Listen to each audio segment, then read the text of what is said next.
दादी कार्रवाई राध्या को किडनैप रामलीला में। यहाँ पर जब राध्या सीता बनकर के आती है तो फिर दादी को बहुत ज्यादा गुस्सा आता है, जिससे राध्या को अपने रास्ते से हटाने के लिए दादी ने आराध्या को किडनैप करवा देती है रामलीला में। और प्रथम और यहाँ पर मित्तल भवन का पूरा परिवार राध्या को खोजने में पूरी तरह से परेशान हो जाता है। कहीं पर भी राध्या का पता नहीं चलता है, लेकिन जैसे ही इस रामलीला का एक कर्मचारी राध्या को एक पेटी में भरकर लेकर जा रहा था, प्रथम देख लेता है। प्रथम अपनी राध्या को आज ढूंढ लेता है और उसे व्यक्ति को सबक भी सीखना है। जिस व्यक्ति ने यहाँ पर आराध्य को किडनैप किया हुआ था, दादी ने सोचती हमारी चारों ओर मंद रोशनी फैली हुई थी। नीले पर्दे के पीछे तबले की धीमी थाप और शंख की गूंज सुनाई दे रही थी। दर्शकों की सांसें थमी हुई थीं। हर किसी को एहसास था कि आज कुछ बड़ा होने वाला है। यह सिर्फ एक रामलीला नहीं, बल्कि मित्तल परिवार के इतिहास की ऐसी रात थी जिसे आने वाले कई सालों तक याद रखा जाएगा। पर्दा धीरे धीरे उठा। सामने जनकपुरी का भव्य दृश्य था। फूलों से सजा आंगन, दियों की पंक्तियां, अगरबत्ती की सुगंध, और उसके बीच खड़ी थी सीता, सुनहरी साड़ी में लिपटी, घूंघट से ढकी, सौम्य और शांत।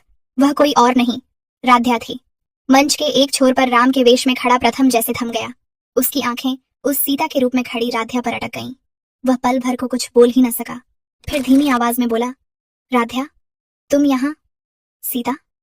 सामने खड़ी राध्या के चेहरे पर एक हल्की मुस्कान थी। उसकी आंखों में ऐसी स्थिरता थी जो किसी साधना के बाद आती है। दर्शकगण एक दूसरे की ओर देखने लगे। चारों ओर हलचल मच गई।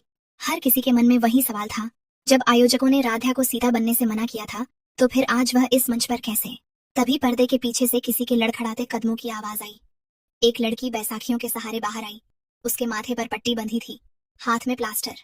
वह हांफती हुई बोली, थैंक यू राध्या जी, अगर आप न होती तो आज का नाटक अधूरा रह जाता। सीता मुझे बनना था, पर रास्ते में मेरा एक्सीडेंट हो गया।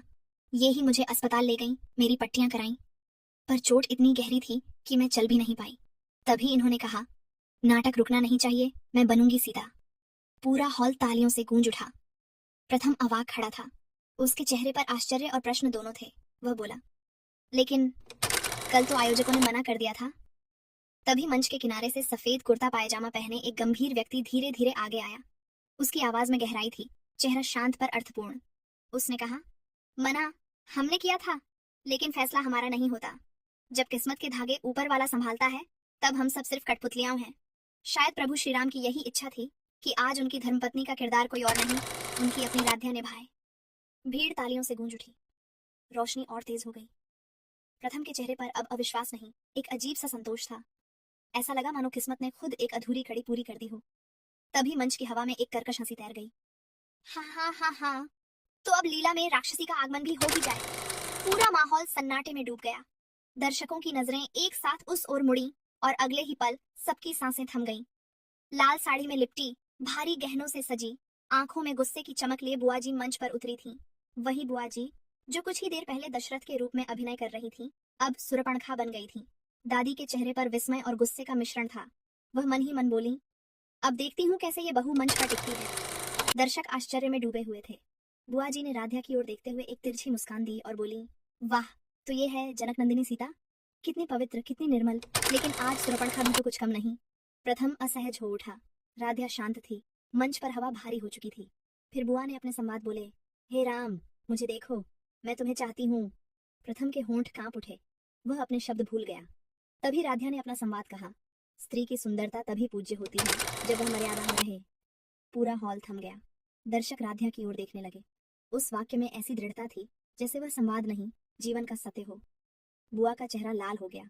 उन्होंने पलटकर कहा, मर्यादा? मर्यादा तो तब होती है जब कोई अपने बड़ों की बात माने। तुम तो हर बार मर्यादा तोड़ देती हो, राध्या। राध्या ने धीरे से अपना घूंघट उठाया। उसके चेहरे पर न डर था, न अहंकार, बस एक शांति थी।